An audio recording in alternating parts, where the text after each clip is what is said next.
पूर्व व्यावसायिक शिक्षा एक परिचय यानी कि प्री वोकेशनल एजुकेशन या ट्रेनिंग जो भी कहिए। नमस्कार, इस वीडियो में आपका स्वागत है। आप जैसे जानते हैं कि भारत एक तेज़ी से बढ़ती अर्थव्यवस्था है और इस अर्थव्यवस्था में हम यह भी जानते हैं कि हम एक परिवर्तन के नए युग में जी रहे हैं। जी हाँ, इसकी दो वजह है। एक है ग्लोबलाइजेशन, जिसको हम कहते हैं वैश्वीकरण, और साथ साथ डिजिटलाइजेशन यानी कि कंप्यूटर और इंटरनेट जो है, आप समझ रहे हैं।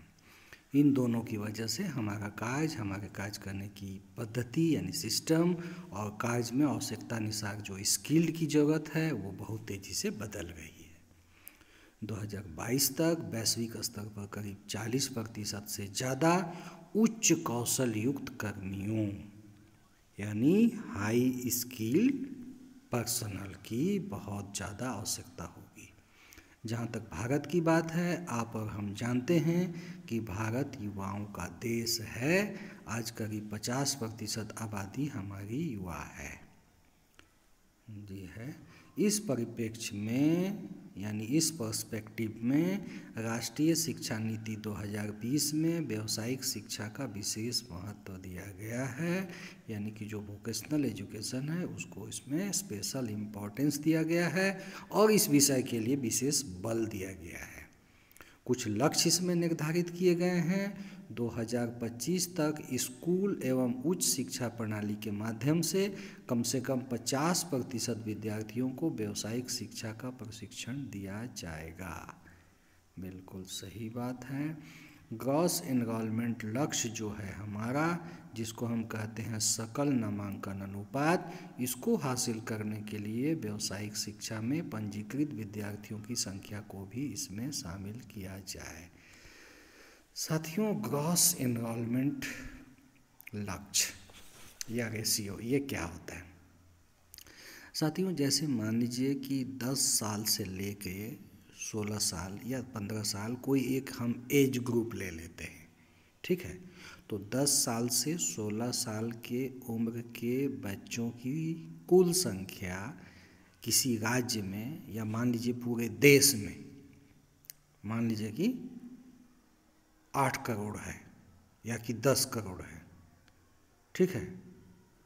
10 साल से चलिए 20 साल ही मान लेते हैं, 10 साल से 20 साल के बीच या 18 साल या 16 साल जो मानना है मान लीजिए। तो उसी एज ग्रुप में कितने बच्चे ऐसे हैं जो स्टूडेंट हैं? अब जैसे मान लीजिए किसी एक छोटा सा एग्जाम्पल हम देते हैं, किसी गांव का एग्जाम्पल लीजिए। उस गांव में 10 साल से 16 साल के जो बच्चे हैं वो मान लीजिए 100 हैं, और उसमें से स्कूल में जाने वाले या वोकेशनल ट्रेनिंग लेने वाले या कुछ भी सीखने वाले, कुछ पढ़ाई करने वाले की संख्या मान लीजिए है 60। तो 40 बच्चे और कहाँ गए? सोचिएगा इस बात को। 40 बच्चे या तो कहीं बकरी चरा रहे हैं कि गाय चरा रहे हैं या किसी के घरों में काम कर रहे हैं, माने पढ़ाई की उम्र में पढ़ाई नहीं कर रहे हैं। बात समझे? तो सकल नामांकन अनुपात जो है ना हमारे देश में बहुत कम है, और अभी जो है उसको बढ़ाना है। अभी जो भी है उसको बढ़ाना है। ये जो हमारा नई शिक्षा नीति 2020 है उसमें ये निर्देश है, और उसमें ये नहीं है कि सिर्फ जो है उसको जनरल एजुकेशन देना है, उसको वोकेशनल ट्रेनिंग भी देंगे तो उसको हम शिक्षित मानेंगे, ठीक है। अकादमिक शिक्षा के साथ साथ माने एकेडमिक एजुकेशन के साथ साथ व्यावसायिक शिक्षा का एकीकरण किया जाएगा, दोनों को इंटीग्रेट कर दिया जाएगा, और व्यावसायिक शिक्षा के कार्यक्रमों को मुख्य धारा की शिक्षा में चरणबद्ध तरीके से एकीकृत किया जाएगा। माने दोनों को एकीकृत कर दिया जाएगा और मेन स्ट्रीम दोनों स्ट्रीम को जोड़ के एक स्ट्रीम माना जाएगा। दोनों अलग अलग चीज़ें नहीं हैं।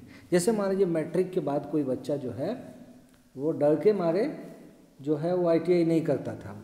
ये सोचता था कि हम ITI करेंगे तो हमको ISC माना जाएगा या कि IA माना जाएगा या ICOM माना जाएगा, तो उस बच्चे के मन में ये चिंता हमेशा सताता था कि हम आईकॉम ले लें कि आईए ले लें कि आईएससी ले लें कि आईटीआई में चले जाएं, है ना।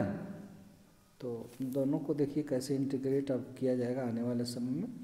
अकादमिक शिक्षा के साथ साथ व्यावसायिक शिक्षा का एकीकरण किया जाएगा और व्यावसायिक शिक्षा के कार्यक्रमों को मुख्यधारा की शिक्षा में चरणबद्ध तरीके से एकीकृत किया जाएगा। इसकी शुरुआत वर्ग 6 से लेकर 8वीं के विद्यार्थियों का व्यावसायिक अवसरों के बारे में जानकारी दी जाएगी। अवसर ध्यान दीजिएगा, माध्यमिक और उच्च माध्यमिक स्कूलों, माध्यमिक मतलब मैट्रिक है ना, और पोस्ट मैट्रिक मतलब उधर 11वीं 12वीं उच्च माध्यमिक स्कूलों के माध्यम से उत्कृष्ट व्यावसायिक शिक्षा के प्रोग्राम ऑफर किए जाएंगे और उच्च शिक्षा में व्यावसायिक शिक्षा को सुचारू रूप से संपन्न किया जाएगा।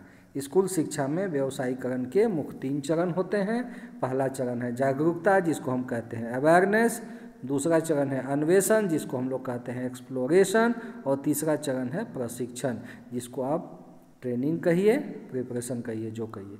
तो पहला जो महत्वपूर्ण चरण है वो है जागरूकता। इस चरण में छात्रों को वह सब सिखाया जाएगा कि लोग जीवन यापन करने के लिए क्या करते हैं और विभिन्न प्रकार के व्यवसायों की क्या आवश्यकता है। दूसरा चरण एक्सप्लोरेशन, यहाँ पर छात्रों को कार्य की दुनिया में विभिन्न व्यवसायों में क्या क्या विकल्प हैं, क्या क्या स्किल है, इसके बारे में जानकारी दी जाएगी।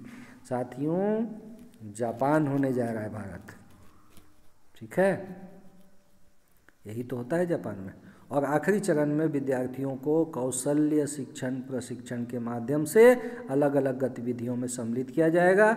जहां तक पूर्व व्यावसायिक शिक्षा का दायरा है, शिक्षा विभाग द्वारा समग्र शिक्षा and integrated scheme of school education के तहत पूर्व व्यावसायिक शिक्षा को कक्षा 6 से लेकर 8वीं तक के एक विशेष प्रणाली द्वारा तैयार की गई है और इसमें विद्यार्थियों को अपने रोज के विषयों के साथ साथ पूर्व व्यावसायिक शिक्षा को पढ़ाया जाएगा। इसमें व्यावसायिक शिक्षा के बारे में इनके विषयों द्वारा पाठ्यक्रम में बुनियादी ज्ञान, कौशल और स्वभाव के बारे में जागरूक किया जाएगा।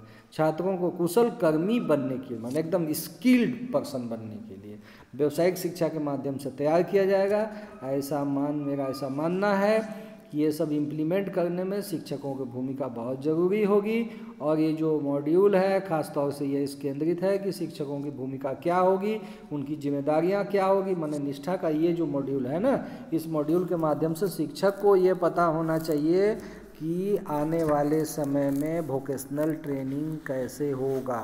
देखिए साथियों, जो नई शिक्षा नीति है ना, नई शिक्षा नीति की हर एक बात तो शिक्षक को पता होना चाहिए। यदि नहीं पता है तो उनको पढ़ना, पढ़ के ज्ञान अर्जित कर लेना होगा कि आने वाले समय में क्या करना है और कैसे वो सुचारू रूप से इन गतिविधियों को आसानी से क्रियान्वित करेंगे। तो आशा करता हूँ कि इस मॉड्यूल के माध्यम से आप सभी को पूर्व व्यावसायिक शिक्षा के बारे में विस्तृत जानकारी दी जाएगी। आपको वो सब चीज़ें बताई जाएगी जो अलग अलग सेक्टर के बारे में अलग अलग गतिविधि के माध्यम से, और उसके लिए क्या क्या साधन आवश्यक होंगे और कैसे आसानी से हम व्यावसायिक शिक्षा को बल दे सकते हैं, उसकी पदोन्नति कर सकते हैं और विद्यार्थियों में उसके प्रति जागरूकता और रुचि तैयार कर सकते हैं। तो देखिए, भारत सरकार ने 2024 तक एक लक्ष्य निर्धारित किया है कि जो भारत का जो सकल नामांकन अभी जो है ना, उसको 40% तक बढ़ाया जाएगा। साथियों, अभी कितना है पता है? अभी सकल नामांकन जो है ना 25.8% है। एससी का जो है, मैंने जातिवार यदि किया जाए तो एससी का 21.8% है, एसटी का 15.9% है। और वैश्विक प्रदर्शन के मामले में हम लोगों की स्थिति बहुत निराशाजनक है। रूस में देखिए साथियों 81.8% है, ब्राज़ील में 50.5% है, माने 50% से ज़्यादा। तो इससे क्या आने वाले समय में क्या होगा? आने वाले समय में देखिए समरस हॉस्टल खोलने की बात है। 8,000 समरस हॉस्टल पूरे भारत भर में, 16 लाख युवाओं का प्रशिक्षण होगा उसमें। उसका नाम होगा समरस हॉस्टल, है ना। उसके बाद एक होगा फिनिशिंग स्कूल। ये सब टर्म सब थोड़ा याद रखिए, समरस हॉस्टल, फिनिशिंग स्कूल। इसके लिए 1,000 करोड़ रुपये का प्रावधान किया गया है। पिछड़े जो ब्लॉक हैं, जो बैकवर्ड जिला जिसको बोलते हैं, उसमें 500 गो डिग्री कॉलेज बनेगा और वोकेशनल डिग्री कॉलेज भी बनेगा। तो ये सब है प्लानिंग। देखिए आने वाला समय में क्या क्या होता है। हम लोगों के रहते रहते ये सब होगा तो मज़ा आएगा देखने में, है ना। चलिए, बहुत बहुत धन्यवाद सुनने के लिए।